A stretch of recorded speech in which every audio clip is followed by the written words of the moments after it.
अगर तुम एक स्प्रिंग ब्लॉक का सिस्टम लो और उसे इक्विलिब्रियम से पकड़ के कुछ ए मीटर तक खींच के छोड़ो तो ये ब्लॉक ए मीटर के एम्पलीट्यूड पे ऑसिलेट करने लगेगी।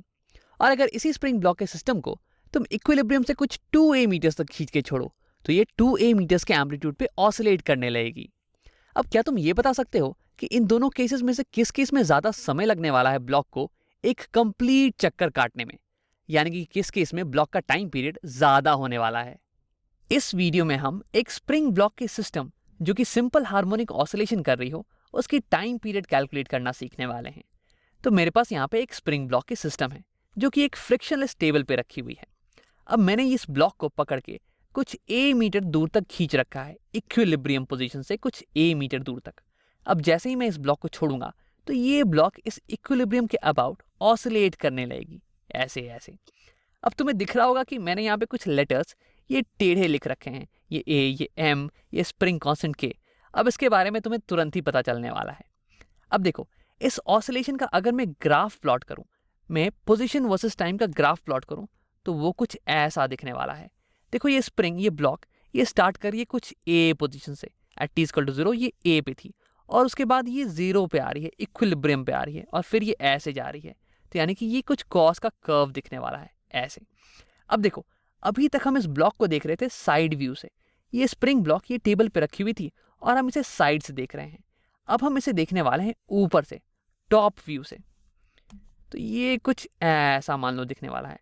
और ऐसा मैं इसलिए कर रहा हूं ताकि हमें इस ग्राफ को समझने में और भी आसानी हो जाए, हमें और अच्छे से ये ग्राफ और इसके मोशन के बीच में रिलेशनशिप ये समझ में आ जाए। ब्लॉक टेबल पे अभी भी वैसे ही मोशन कर रही है, हमने बस अपने देखने का नजरिया बदल दिया है। पहले हम साइड से देख रहे थे और अब हम टॉप से देख रहे हैं। ये ऐसा नहीं है कि ये ब्लॉक वर्टिकल डायरेक्शन में ऊपर नीचे मोशन कर रही हो, नहीं, ये अभी भी टेबल पे हॉरिजॉन्टल लेवल पे ही मोशन कर रही है, ऐसे ऐसे। अब देखो, क्योंकि हमने बस नजरिया बदला है लेकिन मोशन सेम का सेम है, इसलिए मैं कह सकता हूं कि इस ब्लॉक की जो ग्राफ होने वाली है, पोजीशन टाइम ग्राफ, ये बिल्कुल यही होने वाली है, इसमें कोई चेंज नहीं आने वाला है। देखो, ब्लॉक स्टार्ट कर रही है कुछ ए पोजीशन से, तो यानी कि ये ग्राफ ये भी स्टार्ट हो रहा है ए से।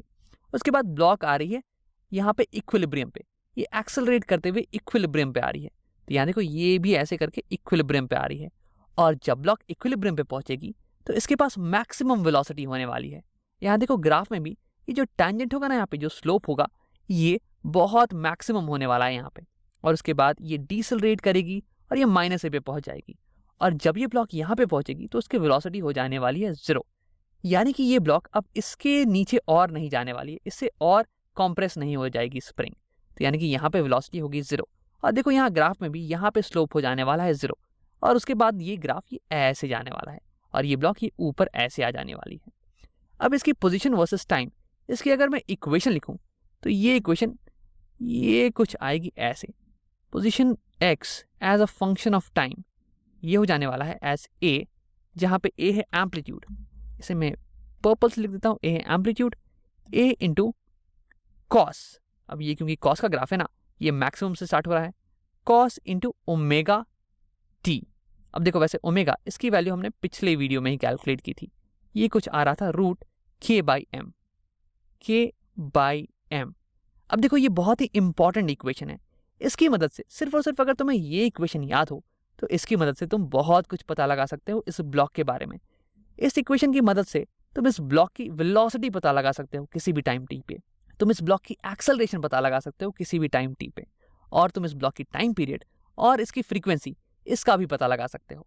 अब सबसे पहले कैलकुलेट करते हैं कि इस ब्लॉक की टाइम पीरियड क्या होने वाली है, यानी कि एक पूरे साइकिल में लगने वाला समय ये कितना होने वाला है।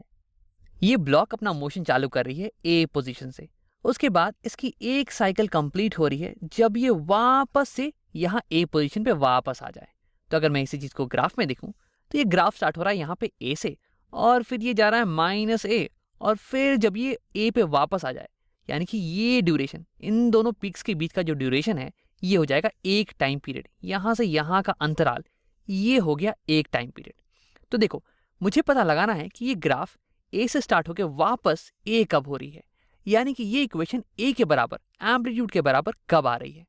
तो देखो, ऐसा तो तभी पॉसिबल है जब कॉस की वैल्यू ये हो जाए 1 के बराबर। जब ये पूरी चीज 1 हो जाएगी तभी x की वैल्यू आएगी a के बराबर।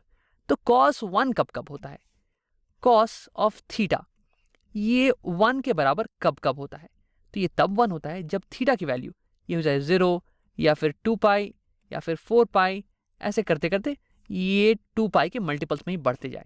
तो यानी कि जब ये पूरी टर्म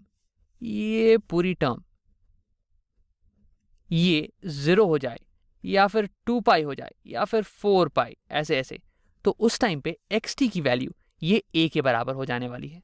तो सबसे पहली बार x a के बराबर तब होगा जब ये पूरी टर्म 0 हो जाए, और ये 0 तब होगी जब t की वैल्यू 0 हो जाए।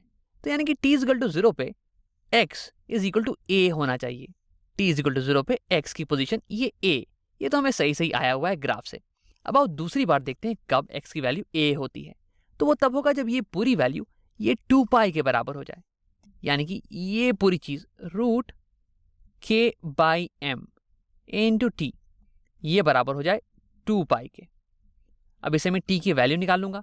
दोनों साइड अगर मैं रूट k बाई m से डिवाइड कर दूं तो मेरे पास आ जाएगा t is equal to 2 pi, ये रूट m बाई के हो जाने वाला है। Root k by m denominator में, तो उसका उल्टा root m by k numerator में मैंने लिख दिया है। तो ये हो गई सेकेंड टाइम जबकि हमारी ग्राफ ये a को छू रही है, यानी कि ये वाली वैल्यू। तो ये हो जाएगी टाइम पीरियड, क्योंकि ये थी 0 और यहां से यहां का ड्यूरेशन ये तो इसी की वैल्यू के बराबर होने वाला है। तो टाइम पीरियड की वैल्यू आ गई 2 pi root m by k। अब यानी कि अगर कोई स्प्रिंग ब्लॉक की सिस्टम ऑसिलेट कर रही हो तो उसका टाइम पीरियड बताने के लिए तुम्हें केवल उस ब्लॉक की मास और स्प्रिंग की स्प्रिंग कांस्टेंट का पता होना चाहिए। अगर तुम्हें ये दोनों चीजें पता हो ना, तो तुम स्प्रिंग ब्लॉक की सिस्टम की टाइम पीरियड को कैलकुलेट कर सकते हो with 2 pi root m by k के फॉर्मूले से। अब देखो, मुझे बचपन में ये फॉर्मूला याद करने में बड़ी कठिनाई होती थी। मैं हमेशा ये भूल जाता था कि मास ऊपर में है या फिर स्प्रिंग कांस्टेंट ये ऊपर में है। तो इसे समझने का एक तरीका है। देखो, टाइम पीरियड डिपेंड कर रहा है मास और स्प्रिंग कांस्टेंट दोनों पे। अब अगर मैं ब्लॉक की मास को बढ़ा दूं, यानी कि इस ब्लॉक के पास अब ज्यादा इनर्शिया आ जाएगा, यानी कि अब स्प्रिंग को बहुत मेहनत करनी पड़ेगी इस ब्लॉक को वापस इक्विलिब्रियम पे लाने के लिए, और फिर इसे ढकेल के वापस यहाँ से इक्विलिब्रियम पे लाने के लिए। यानी कि ये जो पूरा मोशन है ना, ये बहुत ही धीरे हो जाएगा। यानी कि अब इस ब्लॉक को एक पूरा चक्कर काटने में बहुत ज्यादा समय लगने वाला है, यानी कि टाइम पीरियड बढ़ जाने वाली है अगर मैं मास को बढ़ाऊं तो। यानी कि टाइम पीरियड और मास, इसके बीच में डायरेक्ट रिलेशनशिप होना चाहिए, न कि इनवर्स, यानी कि मास को ऊपर होना चाहिए। अब अगर तुम स्प्रिंग कांस्टेंट के नजरिए से देखो, तो अगर मैं स्प्रिंग कांस्टेंट को बढ़ा दूं, इसका मतलब ये स्प्रिंग अब ज्यादा ताकतवर हो गई है, यानी कि ये स्प्रिंग अब तेजी से इस ब्लॉक को खींच के इक्विलिब्रियम पे ला सकती है, तेजी से इस ब्लॉक को ढकेल सकती है इक्विलिब्रियम की तरफ। तो यानी कि इस ब्लॉक की मोशन अब फास्ट हो जाएगी और इसे कम समय लगेगा एक चक्कर कंप्लीट करने में। तो यानी कि अगर मैं स्प्रिंग कांस्टेंट की वैल्यू को बढ़ा दूं, तो यानी कि टाइम पीरियड इसकी वैल्यू कम हो जाने वाली है। यानी कि टाइम पीरियड और स्प्रिंग कांस्टेंट ये इनवर्सली डिपेंडेंट होने चाहिए, यानी कि स्प्रिंग कांस्टेंट को डिनोमिनेटर में होना चाहिए। और ऐसे ही मैंने याद रखा था ये time period of spring block system का फॉर्मूला। ये यहाँ पे कैपिटल टी से लिख देते हैं, capital T is equal to 2 pi root m by k. अब एक इंटरेस्टिंग चीज देखते हैं, टाइम पीरियड के फॉर्मूले में एम्पलीट्यूड का कोई भी जिक्र नहीं है। टाइम पीरियड केवल डिपेंड कर रहा है मास ऑफ द ब्लॉक और स्प्रिंग कांस्टेंट k पे, लेकिन एम्पलीट्यूड पे ये बिल्कुल भी डिपेंड नहीं कर रहा है। इसका मतलब कि अगर मैं इसी स्प्रिंग ब्लॉक को यहाँ इक्विलिब्रियम से कुछ a/2 पे ले जाऊं, यहाँ तक मैं पकड़ के खींच लूं और उसके बाद छोड़ूं, तो ये ब्लॉक यहाँ से कुछ -a/2 तक जाएगी और फिर ये यहाँ पे वापस आ जाएगी, और ये ऐसे ही a/2 और -a/2 के बीच में ऑसिलेट करती रहेगी। लेकिन इस ऑसिलेशन का भी जो टाइम पीरियड होगा, यानी कि एक पूरे साइकिल का जो समय होगा ना, ये बिल्कुल ही सेम होने वाला है इस पूरे साइकिल का। यानी कि टाइम पीरियड एम्पलीट्यूड पे डिपेंड नहीं करती है। मैं इसे कितना भी पकड़ के खींच दूं, इसका टाइम पीरियड, ऑसिलेशन का टाइम पीरियड, ये बिल्कुल ही सेम होने वाला है। और इसकी ग्राफ, पोजीशन वर्सेस टाइम की ग्राफ, ये कुछ ऐसी आने वाली है। देखो, एम्पलीट्यूड तो अब छोटा हो गया है, इसलिए ये पीक ये अब a/2 तक ही लिमिटेड है, लेकिन टाइम पीरियड ये बिल्कुल ही सेम है। यानी कि दो पीक के बीच का ड्यूरेशन ये अभी भी कैपिटल टी के बराबर है, 2 pi root over m by k. तो ये एक बहुत ही इंटरेस्टिंग चीज हो गई। एक पर्टिकुलर स्प्रिंग ब्लॉक के सिस्टम के लिए टाइम पीरियड ये पर्टिकुलरली डिफाइंड है, ये एम्पलीट्यूड पे बिल्कुल भी डिपेंड नहीं करता है। तुम कितना भी इसे पकड़ के खींच दो, इसकी टाइम पीरियड ये बिल्कुल सेम आने वाली है।